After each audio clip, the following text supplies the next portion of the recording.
అరే నన్ను ఎవడు పట్టించుకోవడం లేదు, నాకు రెస్పెక్ట్ ఇవ్వడం లేదు, ప్రతిసారి ఇలా కంటిన్యూస్గా జరగటం వల్ల నీ కోపం వస్తుంది కదా, వస్తుంది.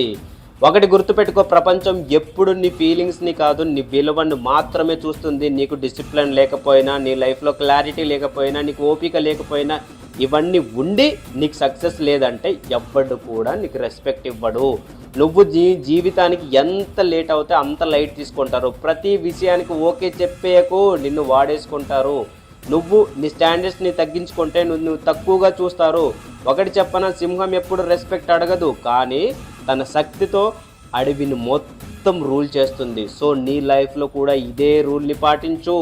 నువ్వు వీక్ అయిన ప్రతిసారి ప్రపంచం నిన్ను తొక్కేస్తుంది. నీ విలువను పెంచుకుంటే ప్రపంచం నీ వెనకాలే నడుస్తుంది.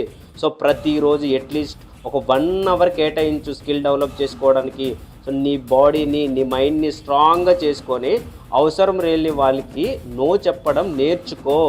రెస్పెక్ట్ కోసం పాకులాడకు, గట్టిగా ట్రై చేయి, సక్సెస్ 100% కొడతావు. దాని తర్వాత నీ వెనకాల ఆటోమేటిక్గా రెస్పెక్ట్ అనేది పరిగెట్టుకుంటూ వస్తుంది.